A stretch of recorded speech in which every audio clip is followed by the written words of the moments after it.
Të nderuara zonja dhe zotri, jemi rikthyer në studio në këndin e personalitetit të ditës së sotme dhe temën për të cilën sot do të diskutojmë.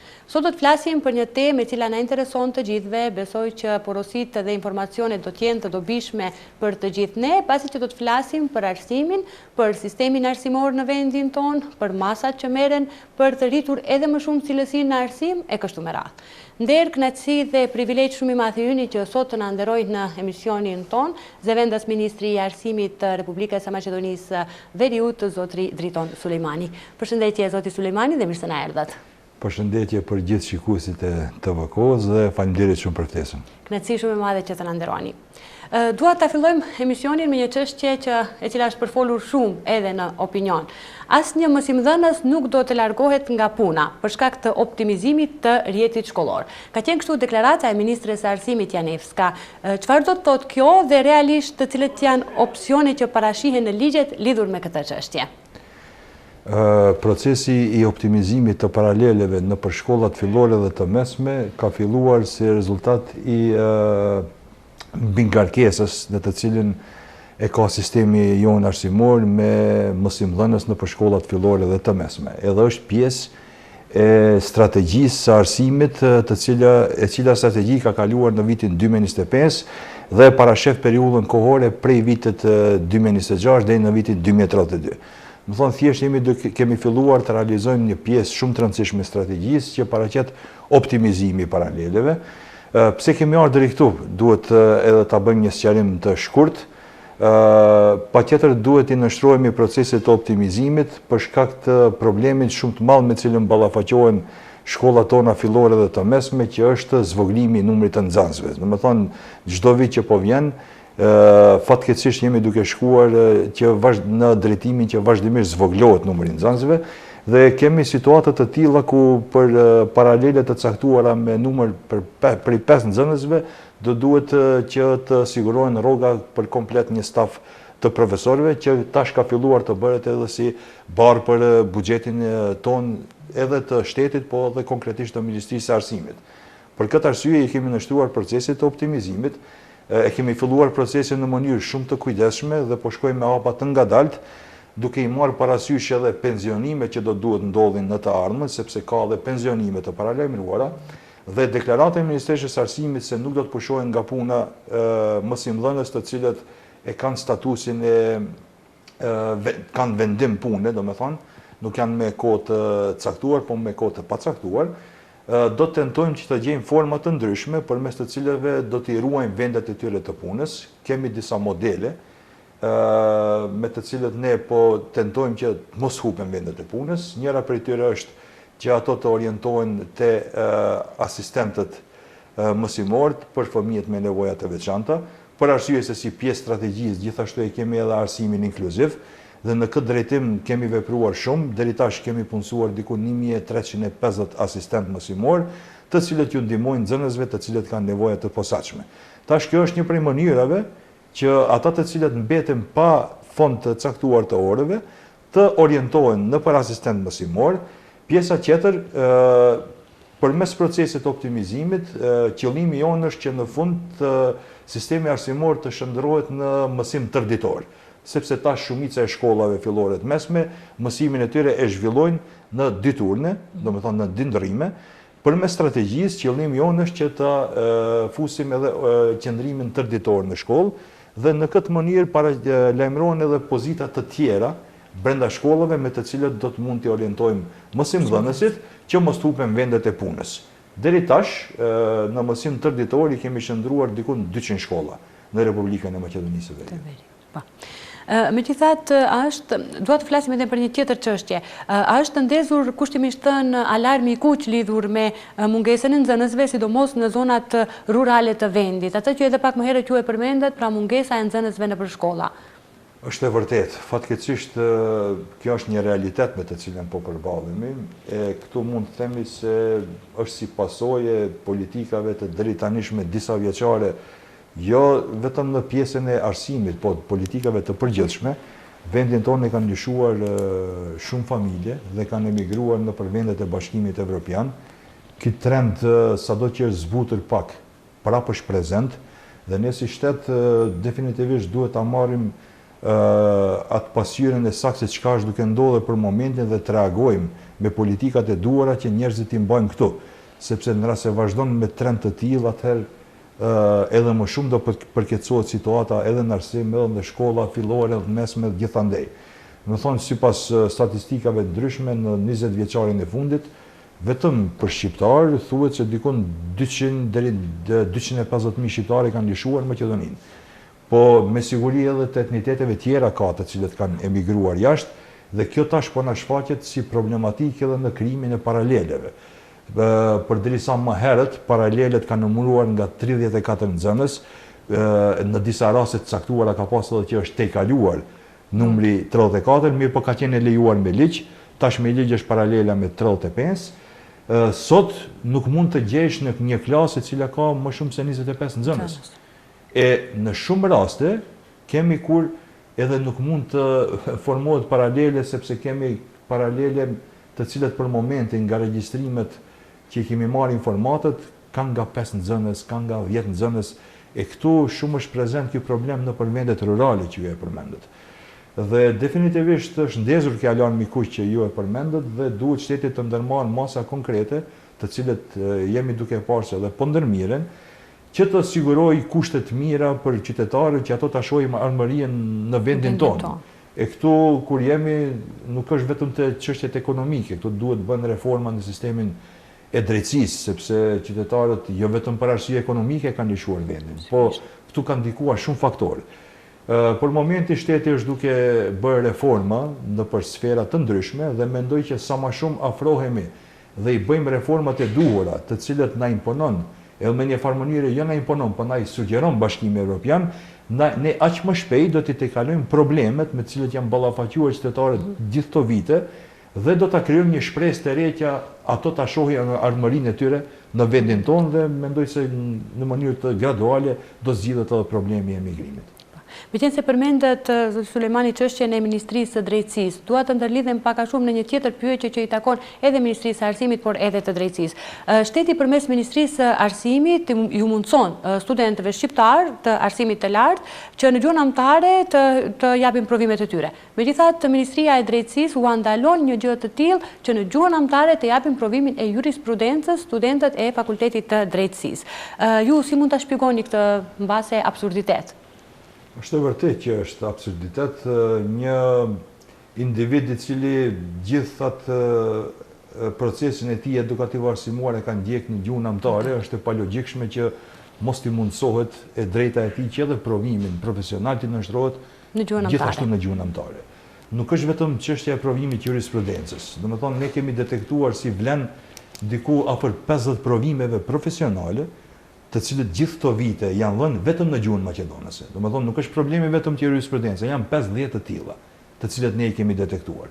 Dhe kemi premtuar publikisht se për të gjitha këto do gjejmë zgjidhje qoftë ligjore, qoftë me akte nënligjore, varësisht se si janë të rregulluara ato, që t'ju mundsohet të gjithë profesionistëve, pa marrë parasysh se çfarë fushë e kanë kryer ato studimet e tyre, edhe provimin profesional t'ju nënshtrohen në gjuhën shqipe.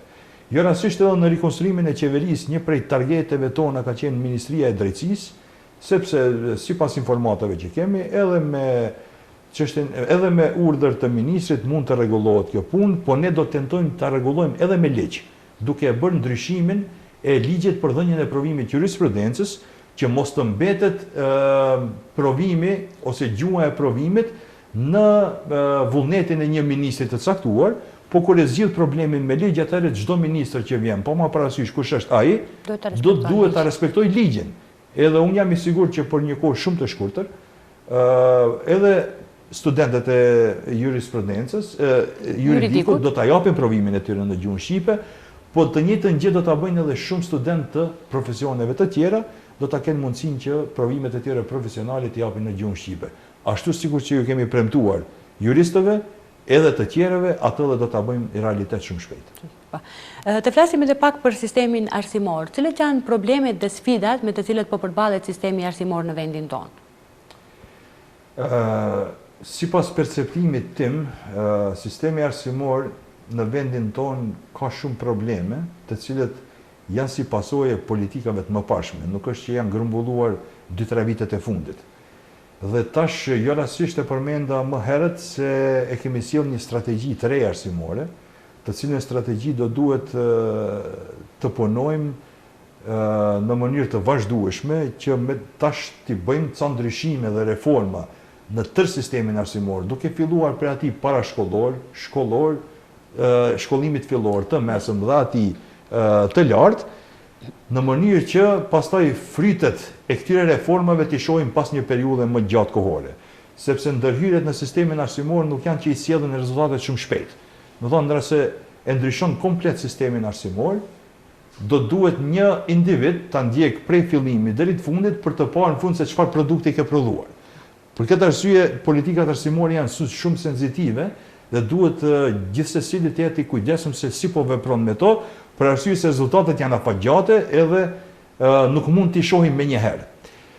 Ajo të cilën mund ta konstatojmë është se me arsimin tonë, në sistemin tonë të përgjithshëm arsimor janë bërë shumë eksperimente në të kaluarën. Fatkeqësisht nuk ka pasur një politikë arsimore, një strategji të caktuar e cila është ndjekur prej fillimit deri në fundit, deri në fund, po vazhdimisht ka pasur ndryshime në sistem. E para, e dyta, sistemi jonë arsimor, fatkeqësisht, gjithë këto vite është konceptuar duke u bazuar në atë se si të krijohen vende të reja të punës. Jo si të krijohet një sistem që i përshtatet më së miri nxënësve edhe studentëve. Po e kemi krijuar me perceptim të gabuar. Çka ka ndodhur? Janë futur në sistem lënë të panevojshme, vetëm të krijojnë vende të reja të punës dhe aty brenda të punësojnë ushtarë partijak, me të cilët edhe e kemi ngarkuar edhe buxhetin e shkollave, edhe buxhetin e Ministrisë së Arsimit, edhe në përgjithësi sistemin, e më e keqja i kemi ngarkuar fëmijët. Saqë sot jemi me një situatë ku fëmijët më nuk e duan shkollën. Do thonë disi shkojnë në shkollë si me zor, nuk shkojnë me plot dëshirën e tyre sikur që kemi shkuar ne më herët në shkollë. Për arsye se e kam vërejtur se ky sistem arsimor disi ka filluar që t'i maltretojë ato. Edhe për atë arsye, nëse marrim e bëjmë një anketë me fëmijët, do të vërejmë në shumë raste ku fëmijët do të thonë se nuk e duan shkollën. Edhe disi si me zor shkojnë në shkollë. Tash me këto reforma që po i bëjmë, a reforma do t'i kapin të gjitha nivelet, edhe arsimin parashkollor, qëllimi i së cilës është që fëmijën para se të futen në arsimin fillor ta përgatisë sa më mirë për sfidat që i pret në arsimin fillor. Pastaj do të bëjnë reforma edhe në arsimin fillor edhe të mesëm, edhe jemi ka fundi vetëm se i reformave në arsimin e lartë, ku do të ndryshohen 3 ligje të arsimit të lartë, ligje për arsimin e lartë, ligje për rritjen e cilësisë së arsimit të lartë, edhe ligje për veprimtari hulumtuese shkencore. Kjo pako ligjore i ka kaluar procedura qeveritare, sot ligjet kanë arritur në parlament dhe presim që deri ka fundi i muajit edhe të miratohen këto ligje, me të cilën e përmbyllim një pjesë shumë të rëndësishme të strategjisë arsimore. Shumë shpejt do të fillojmë edhe me reformat në arsimin fillor dhe të mesëm, edhe me këtë mënyrë mendojmë se krijojmë një rrugë të qartë se ka po dëshirojmë të shkojmë, edhe çka po dëshirojmë të arrijmë me sistemin tonë arsimor. Po, meqense ju përmendët disa nga planet që i keni si Ministria e Arsimit, por cilat janë prioritetet që ka Ministria e Arsimit për vitin 2026? Prioritetet vetëm se kemi filluar të realizojmë. Një prej tyre është kjo që e përmenda më herët, reformat në arsimin e lartë. Ajo vetëm se është proces ka fundi, pastaj duhet patjetër ta shohim se si po zbatohet nga ana e universiteteve, se Ministria e Arsimit e ka për detyrë të kujdeset edhe për zbatimin e ligjit. Një shenjë pozitive këtu është se universitetet edhe rektorët e universiteteve e kanë pranuar shumë mirë ligjin, kanë dhënë pëlqim pozitiv për ligjin dhe kanë thënë që definitivisht është ligj ose janë pako ligjore me të cilët ne do të ndikojmë përmes këtij ligji ta ngrisim cilësinë e arsimit nëpër universitetet. Kjo ka qenë një prej prioriteteve kryesore për të cilën është punuar më shumë se 1 vit e gjysmë. Dhe më po i shifet fundi dhe jemi të bindur se shumë shpejt edhe do të ndodhin këto. Një punë tjetër me të cilën po punojmë është inkuadrimi i teknologjisë në procesin edukativ arsimor, digitalizimi i arsimit, deri tash në këtë aspekt kemi pajisur me teknologji digjitale dikun mbi 160 shkolla. Kjo nënkupton edhe pajisje teknologjike, nënkupton edhe përmirësimin e rrjetit të internetit dhe në këtë mënyrë do të punojmë me të gjitha shkollat.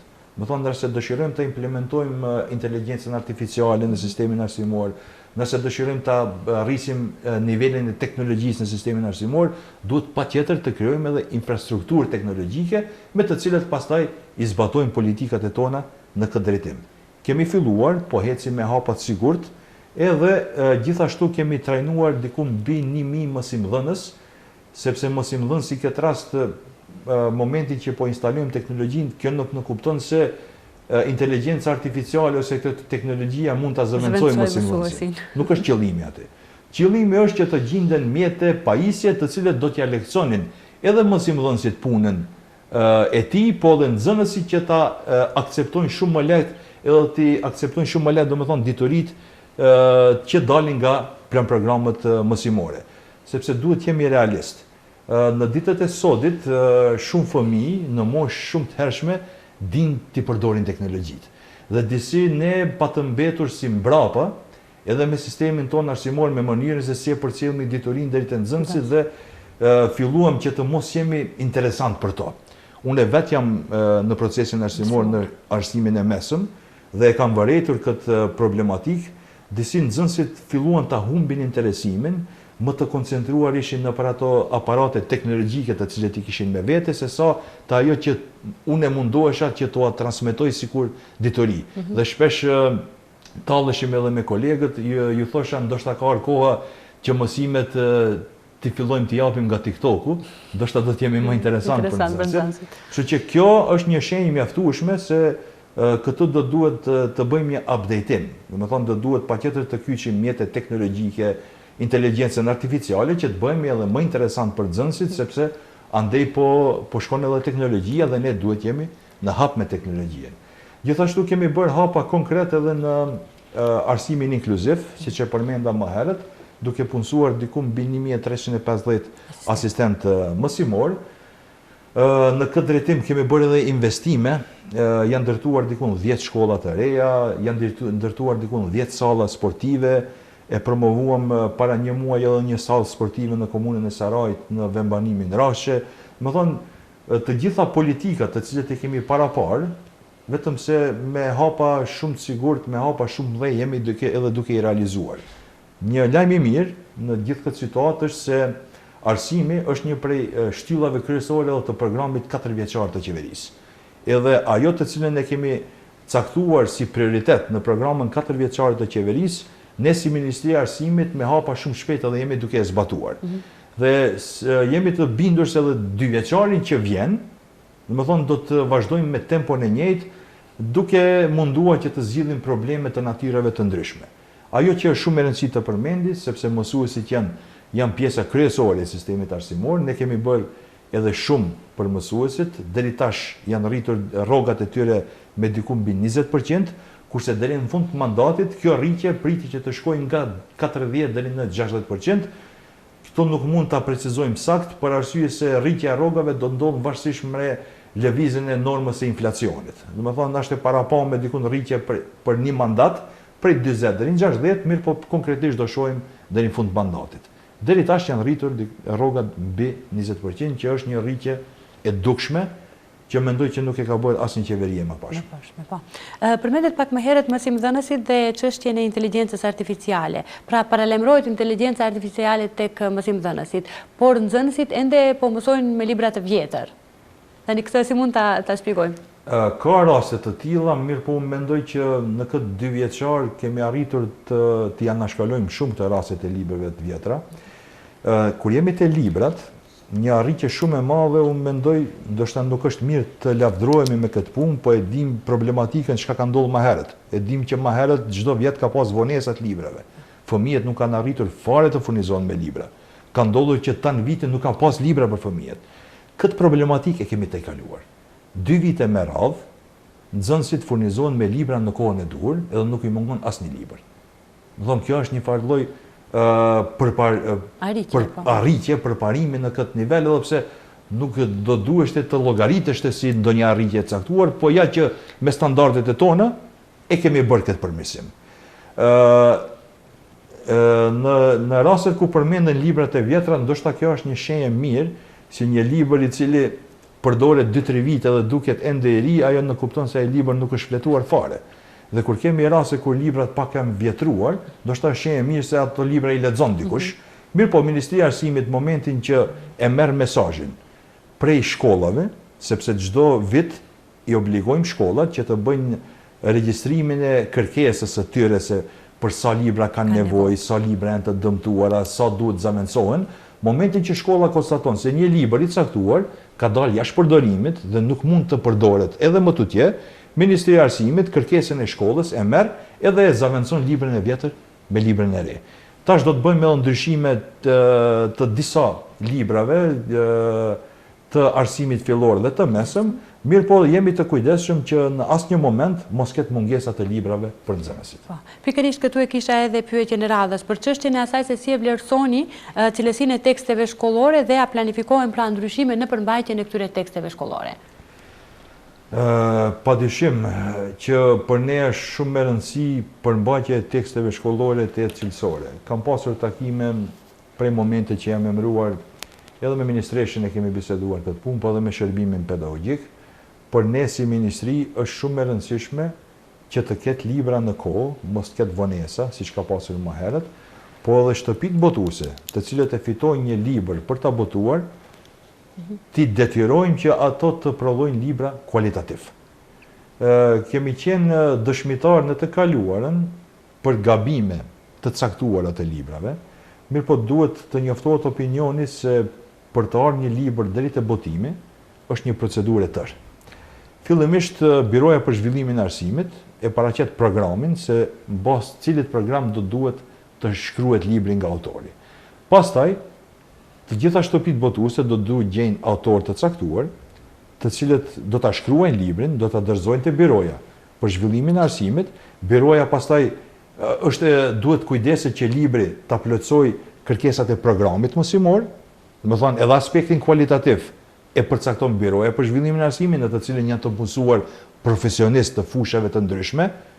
Pastaj libri i nënshtrohet një komisioni recenzues, i cili përbëhet prej 3 vetave, janë ekspertë të jashtëm të fushave të caktuara, do të thonë përveç Birojës për Zhvillimin e Arsimit, librin në aspekt cilësor dhe kualitativ e vlerëson edhe një komision prej 3 ekspertëve, që është i jashtëm, jo i ministrisë, të cilët japin kahje se libri a i plotëson kushtet apo nuk i plotëson. Dhe në fund, me mendimin e komisionit recenzues të profesionistëve, libri shkon në Komisionin Nacional, i cili po ashtu është i përbër nga ekspertë të jashtëm të fushave të ndryshme, të cilët në bazë të mendimit të Byros për Zhvillimin e Arsimit edhe të Komisionit recenzentëve e japin vendimin përfundimtar se cila shtëpi botuese do duhet ta prodhojë ose ta shtyp ta botoj librin e caktuar. Kështu që kur i kemi parasysh se një libër i nënshtrohet gjithë këtyre filtrave, shumë pak janë të vogla mundësi që ndodhin ndonjë gabime të cilët janë të natyrës kualitetit. Ka gabime ose lëshime të natyrës teknike më shumë, sikur që ishte në vitin e kaluar rasti i librit gjeografisë, ku Kosova u cilësua si Kosova dhe Metohia, mirë po u përmirësua ai gabim. Rastet të tilla të natyrës teknike mund ndodhin, mirë po nuk mendoj që ekspertët të cilët janë pjesë e gjithë këtyre filtrave lejojnë që libri të dalë me ndonjë defekt kualitativ. Dhe për këtë arsye jemi të bindur se librat të cilët botohen, të cilët në fund e marrin edhe miratimin e Ministrisë Arsimit dhe Shkencës dhe Shërbimit Pedagogjik, që është brenda ministrisë, mund të kenë ndonjë defekt në aspekt të kualitetit. Përveç teksteve shkollore të ndalemi pak edhe tek infrastruktura shkollore. Pra çfarë ka bërë dhe çfarë vazhdon të bëjë Ministria e Arsimit në lidhje me përmirësimin e kushteve në lidhje me infrastrukturën shkollore, sidomos në shkollat në vendet rurale? Kështu, detektimi i problemeve infrastrukturore në për shkollat në gjithë shtetin bëhet përmes një sistemi të cilin e ka Ministria e Arsimit dhe Shkencës, po gjithashtu edhe nga kontaktet të cilët i kemi ne si udhëheqës të ministrisë, me kryetarë të komunave, me drejtorë të shkollave, se kemi kontaktet përditshme. Edhe me drejtor kontaktojmë, edhe me komunat e ndryshme për gjitha problemet në arsim. Për të zgjidhur problemet infrastrukturore ekziston një procedurë, do të thonë shkolla do duhet të paraqesë një problematikë infrastrukturore deri te komuna, pastaj komuna përmes një shkresë do duhet i drejtohet Ministrisë së Arsimit dhe Shkencës, edhe Ministria e Arsimit të Shkencës në bazë të gjitha kërkesave, të cilët i kanë komunat për shkollat e ndryshme, e përpilon planin vjetor të projekteve infrastrukturore. Ky plan se sa ngërthen objekte shkollore edhe zgjidhjet të këtyre problemeve varet shumë edhe nga buxheti, të cilin e merr Ministria e Arsimit për projekte infrastrukturore nga Ministria e Financave, konkretisht çfarë buxheti ndahet për Ministrinë e Arsimit. Ne jemi vetëm se në kontakt të përditshëm edhe me komunat, edhe me shkollat, jemi duke i detektuar për momentin problematikat e ndryshme infrastrukturore, dhe momentin që vjen koha, do të jemi aty, kur të bëhet ky plani që e përmenda, që të intervenojmë që disa prej shkollave të cilët kanë problematika të cilët kërkojnë zgjidhje më të shpejt, t'i fusim në atë plan dhe pastaj në vitin e ardhshëm t'i realizojmë. Gjatë këtij viti, siç e përmenda, gjatë 2 viteve të fundit, janë renovuar dhe ndërtuar edhe janë në proces diku 10 shkolla fillore dhe të mesme. Ajo që është shumë e rëndësishme të përmendet, këtu bën pjesë edhe objekti i gjimnazit Sami Frashi në Kumanov, për të cilin nxënësit presin më shumë se 20 vite për ta ndërtuar këtë objekt dhe mësojnë në kushte jashtëzakonisht të pafavorshme.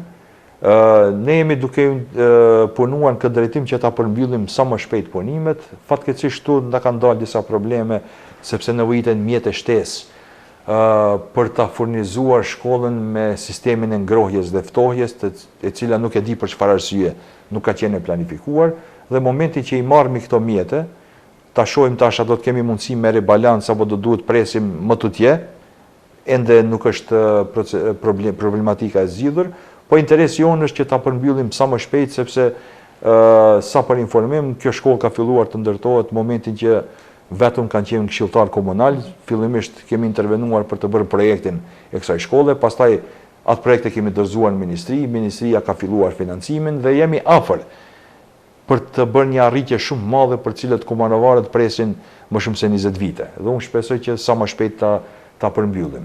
Mirë, po në këtë drejtim kemi bërë diku, siç e përmenda, mbi 10 shkolla janë ndërtuar, janë renovuar shumë të tjera, janë ndërtuar salla, dhe po punojmë vazhdimisht për asaj se si po i marrim informatat nga komunat, nga shkollat, po tentojmë që të zgjidhim sa më shumë probleme të tilla infrastrukturore, sepse edhe kushtet në të cilat mësojnë nxënësit gjithashtu janë pjesë e strategjisë. Nuk mundemi të implementojmë digitalizimin, inteligjencën artificiale në një objekt shkollor i cili ka kushte afrikane. Duhet jemi të real në këtë punë. Dhe fillimisht po mundohemi njëkohësisht, aty ku ekzistojnë kushtet për digitalizim, po i përmbyllim, aty ku kemi probleme infrastrukturore, me objekte, me dritare, me gjithë problemet natyrave ndryshme, po i zgjidhim ato probleme, kështu që gradualisht po mundohemi të zgjidhim një numër sa më të madh problemeve që është e mundur. Megjithatë, mungesa e kuadrit mësimor për lëndë të caktuara, a ekziston, domethënë pikërisht për drejtime që janë deficitare, dhe si mendoni ta zgjidhni nëse kemi mungesë të kuadrit mësimor të tillë për lëndë të caktuara? Është e vërtetë që për profile të caktuara ka mungesë. Mungesat kadrovike nuk janë problematike vetëm në sferën e arsimit, janë problematikë shtetërore. Unë kisha thënë. Për momenti, sipas statistikave, Biroja për Punësim ka dhënë një statistiku në vazhdimsi 10.000 vende të punës rrinë të zbrasta, për arsye se nuk ka profile adekuate për të mbuluar ato vende të punës. Zakonisht janë në sektorin privat. Do të thonë, momentin që nuk i mbulon 10.000 vende të lira të punës, thjesht nuk jepet mundësia edhe për zhvillim ekonomik, sepse rritja e punësimit automatikisht ndikon edhe në rritjen e zhvillimit të përgjithshëm ekonomik. E ne, për arsye të mungesës së kuadrave, të cilët janë edhe të profileve profesionale që dalin nga shkollat e mesme, edhe të profileve të arsimit lartë që dalin nga fakultetet, po ja pamundsojmë ekonomisë që t'i plotësojë ato vende të lira të punës dhe të sjellë një zhvillim të caktuar ekonomik. Në këtë drejtim, Ministria e Arsimit dhe Shkencës po punon edhe në aspektin e shkollimit të mesëm, po edhe në aspektin e arsimit lartë, sidomos me intervenime të cilët do t'i bëjmë në ligjin për arsimin e lartë. Ligji për arsimin e lartë, tash do t'ju tregoj 2 intervenime të cilët mendoj se do ta ndryshojnë fotografinë e politikës kadrovike të shtetit. E para, në për këshillat universitare, të universiteteve, një përfaqësues do të jetë i odës ekonomike. Pse është i vendosur ajeti? Është i vendosur për arsye se kur bëhet planifikimi i programeve studimore, të cilët do duhet hapin për vitin konkret, ky përfaqësues i odës ekonomike do t'i tregojë cilat janë nevojat e tregut punës për profilet të caktuara. Dhe në bazë të informatave që jep oda ekonomike, do të hapen edhe programe studimore, të cilët pastaj do duhet studentët që të aplikojnë për të zënë ato programe studimore, që në kupton pas 4 viteve do të kemi kuadro i cili do t'i plotësoj nevojat të cilët i ka përcaktuar vetë oda ekonomike. Do thonë, po e lidhim odën ekonomike dhe ekonominë e shtetit me fakultetet. Edhe pjesa e dytë, edhe te kjo arsimi i lartë, është se nxënësit, studentët në këtë rast, do të kenë shumë më shumë orë praktike. Se është shumë me rëndësi, edhe është problematike kur një student i kryen studimet, edhe ka problem të kyçet në tregun e punës për shkak mungesës përvojës. Momentin që studentët ndjekin më shumë orë praktike, ajo në kupton që ato bëjnë gati për vendin e punës të cilën do ta zënë në të ardhmen. Ato vetëm se kur të kryejnë studimet, janë të gatshëm edhe në aspekt teorik, po në aspekt praktik që është një lehtësim edhe për ndërmarrjet, të cilët do t'i hapin ato vendet punës, po edhe për studentin që sa më shpejt t'i përballojë sfidave me të cilët do të ballafaqohet në vendin e punës ku do të shkojë. Të njëjtën gjë jemi duke e bërë edhe me arsimin e mesëm. Kemi shtuar edhe po shtojmë në vazhdimsi paralele duale, të cilët i obligojnë shkollat që të lidhin memorandume bashkëpunimi me firma të caktuara. Deri tash në sistemin arsimor të mesëm, kemi diku mbi 1000 marrëveshje me ndërmarrje të ndryshme, të cilët kanë marrëveshje me shkollat të profileve të ndryshme, edhe nxënësit të cilët i ndjekin këto paralele duale, një pjesë të madhe të orëve do ta kalojnë nëpër këtë ndërmarrje. Do të thonë do të aftësohen edhe në mënyrë teorike, edhe në mënyrë praktike për punën të cilën ato do duhet ta bëjnë pasi ta kryejnë arsimin e mesëm. Do të thonë Ministria e Arsimit dhe Shkencës në vazhdimsi po tenton të prodhojë politika, të cilët do ta lidhin ekonominë edhe firmat me arsimin, qoftaj fillor, qoftaj i mesëm, gjithashtu edhe ai i lartë. Shumë është me rëndësi të intervenojmë në këtë rast edhe të arsimi fillor. Ka shumë shembuj pozitiv në Evropën perëndimore, për shembull shembulli i Zvicrës, i Gjermanisë, të cilët fëmijët i profilizojnë çish për arsimit fillor. Më thonë ja tregojnë udhën se ka duhet shkoj ai. Nëse është i mirë me numra, do duhet shkoj ka shkencët natyrore. Nëse është i mirë me art, do duhet shkoj ka shkencët artistike. Më thonë, fëmia duhet filloj që të jepet një kahje çish për arsimit fillor deri diku, pastaj të profesionalizohet edhe më shumë në arsimin e mesëm, po nëse na duhen ekspert, pastaj të kompletohet si produkt në arsimin e lartë.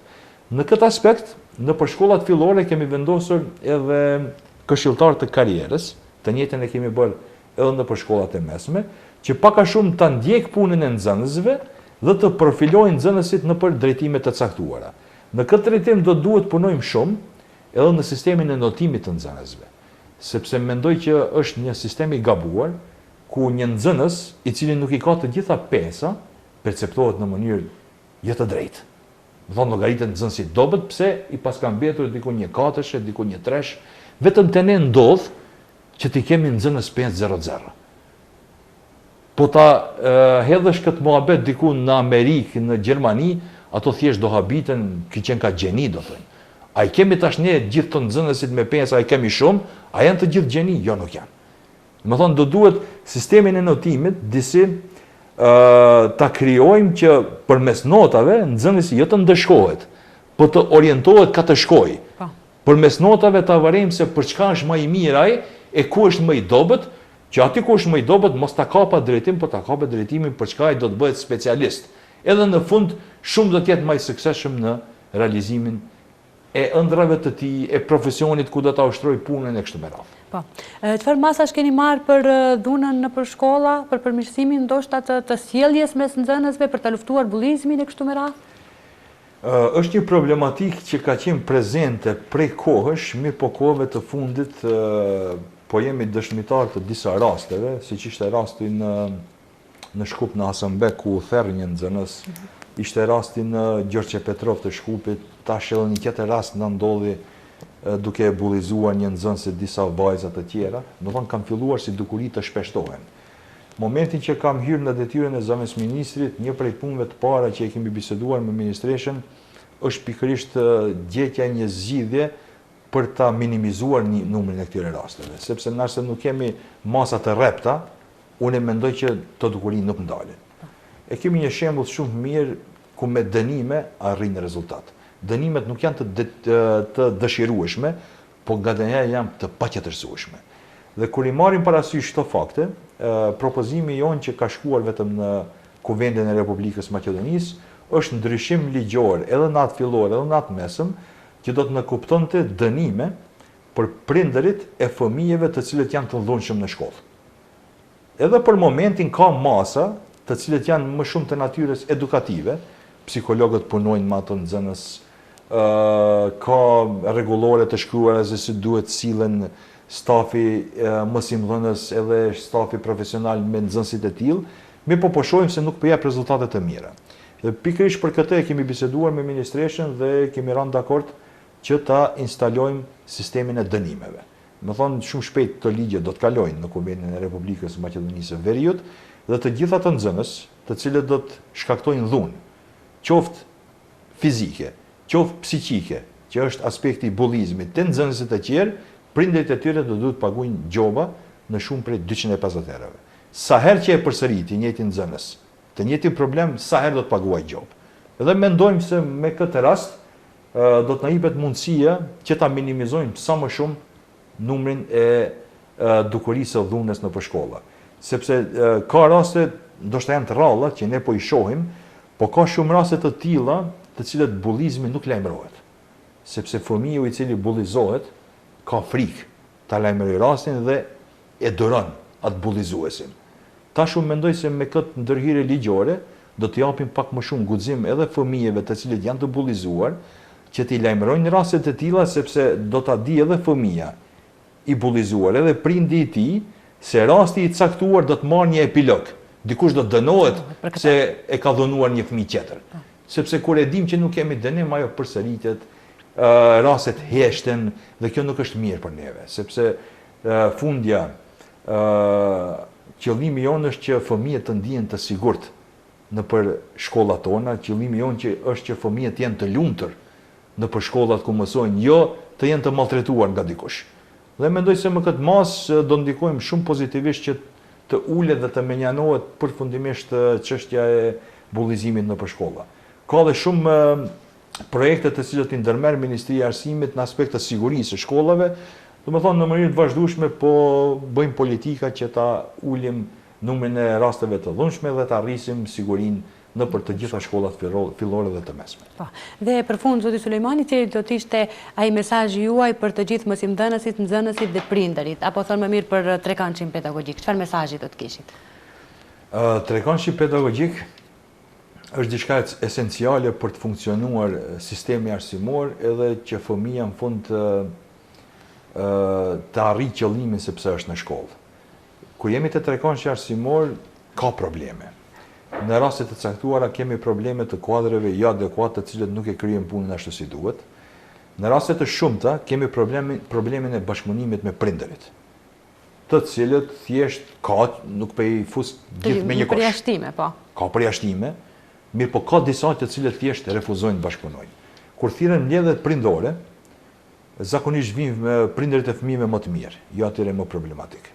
Me këtë dënimin që e përmenda, unë mendoj që do të ndikojmë që edhe ato prind të fëmijëve problematik të sjellin në shkollë dhe ta shohin se çfarë fëmijë kanë edukuar dhe të ndërmarrin masa që të përmirësohet fëmia i tyre. Kështu që shumë është e rëndësishme të funksionojë trekëndshi didaktik, fëmijë, profesor ose mësimdhënës edhe prind.